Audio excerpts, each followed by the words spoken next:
Bonjour à tous, bienvenue pour une nouvelle vidéo sur AW Coaching.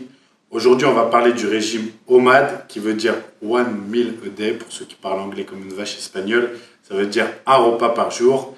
C'est très à la mode, beaucoup d'influenceurs l'ont popularisé avec parfois d'excellents résultats physiques. Et je sais que pour vous, ça peut être perturbant parce qu'on entend de tout et n'importe quoi lorsqu'il s'agit de diététique, 11 milliards de méthodes, donc on va décrypter ça ensemble.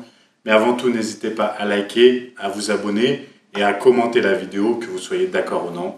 On y va, let's go.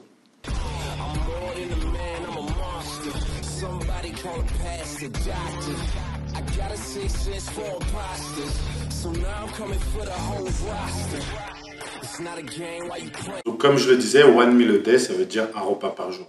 La méthode, en fait, consiste de manière globale à ne faire qu'un repas dans la journée et concentrer tous vos apports en calories, glucides, protéines, lipides, sur ce repas.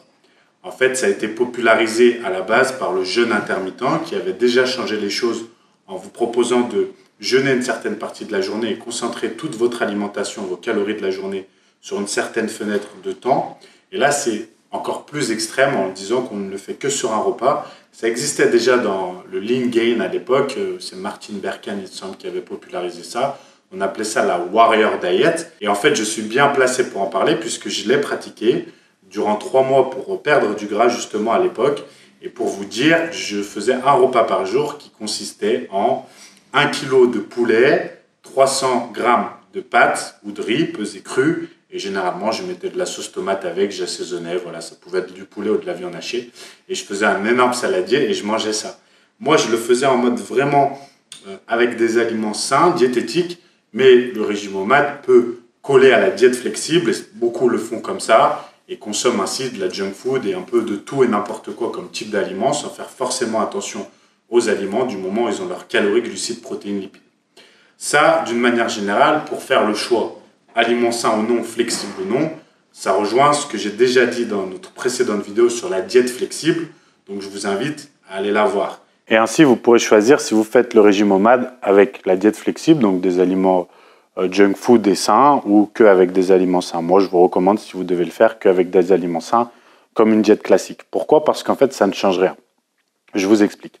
Ce type de régime-là, donc que ce soit le jeûne intermittent ou le régime OMAD, les principaux avantages qu'on vous donne, c'est que le fait de faire moins de repas, ça permet d'être moins en digestion constante dans la journée. Et le fait de faire ça permet d'avoir plus d'énergie, d'optimiser le profil hormonal, d'optimiser la perte de gras parce que dans la journée, on perdrait ainsi plus de gras, etc., etc. Il y a tout un tas d'arguments aux jeunes que vous pouvez retrouver de partout. Il vous suffit de suivre les personnes qui recommandent de faire le régime OMAD ou le jeûne intermittent pour voir les nombreux bénéfices qui sont cités. Donc ça, c'est une première chose. Maintenant, il est vrai qu'il y a plein d'avantages en soi à le faire, heureusement. Et c'est pour ça qu'il y a des résultats d'ailleurs. Il est faux de dire que ça ne vous donnera aucun résultat de faire le jeûne intermittent ou le régime OMAD. Et en vérité, vous aurez des résultats presque avec n'importe quelle méthode d'alimentation, du moment où avant, déjà, vous ne faisiez pas attention, ou si vous avez du poids à perdre, ou si vous suivez une méthode strictement sur le long terme et vous adaptez au fur et à mesure de la progression. C'est la première chose à dire, que ce soit cétogène, jeûne intermittent, même la diète flexible, et ça me fait mal de dire ça, même la diète flexible, vous pouvez vous transformer avec. Mais après, ce qu'il faut voir en fait, c'est la vitesse avec laquelle vous transformez. Est-ce que c'est optimal en termes de résultats? Est-ce que c'est suivable sur le long terme en termes de sociabilité? C'est-à-dire, est-ce que ça vous permet de conserver une vie normale, personnelle, professionnelle, de maintenir donc vos résultats que vous avez obtenus sur le long terme? Et ensuite, le troisième critère, mais à la base le plus important, est-ce que c'est sain? Est-ce que c'est santé et optimal sur le long terme? Parce que souvenez-vous, vous employez une méthode pour obtenir un résultat, vous perdez 40 kilos très bien, mais si vous les reprenez derrière, ça ne sert à rien. Donc il faut trouver une méthode, premièrement pour perdre ou prendre, pour atteindre l'objectif, et ensuite pour se maintenir. Ça, c'est important. Sur ce type de méthode, en fait, le problème, c'est que c'est assez extrême. Parce que vous ne mangez qu'un repas par jour. Généralement, c'est la méthode, vous mangez que le soir. Ce qui veut dire que le matin, pas de petit déjeuner, le midi, pas de repas.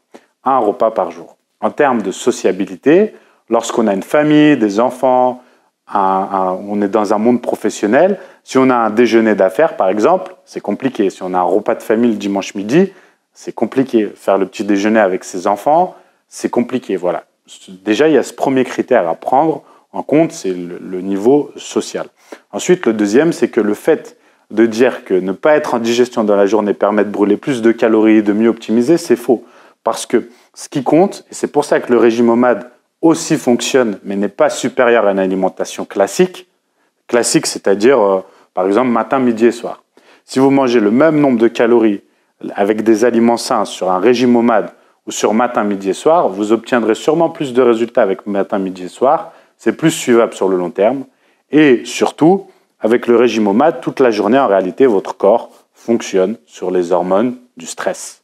Et les hormones du stress, on en a déjà suffisamment dans notre vie actuelle. Et le fait de ne pas avoir de calories, malgré le fait qu'au bout d'un moment, vous vous habituiez, je le veux bien, optimise énormément la production d'hormones du stress, ce qui est très négatif, ce qui n'optimise pas le métabolisme en réalité, et ce qui n'optimise pas non plus votre bien-être psychologique et physique. Voilà. Et vos performances sportives, parce que s'entraîner à jeun, c'est pas bon non plus. Je pense qu'on fera une vidéo sur ça, ce serait intéressant. On n'a pas fait une vidéo sur le sport à jeun, et on pourrait le faire parce que là encore, vous êtes sur les hormones du stress et c'est pas optimal. Donc, le régime OMAD, oui, ça peut donner des résultats. Oui, ça peut être bien sur un certain moment pour atteindre un objectif physique, mais non, ce n'est pas optimal. Ce n'est pas la meilleure méthode, ce n'est pas miraculeux et je ne vous recommande pas de faire ça si vous avez un réel objectif que vous voulez tenir sur le long terme.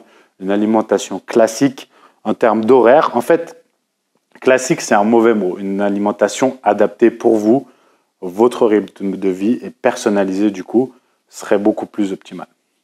Voilà, j'espère que cette vidéo vous aura aidé à choisir. Si vous avez besoin de conseils, besoin d'aide ou d'une alimentation adaptée, n'hésitez pas à aller sur notre site aw-coaching.fr pour juste nous parler ou prendre un coaching personnalisé. Merci à tous et on se retrouve très vite pour une prochaine vidéo sur AW Coaching. À plus, bye bye.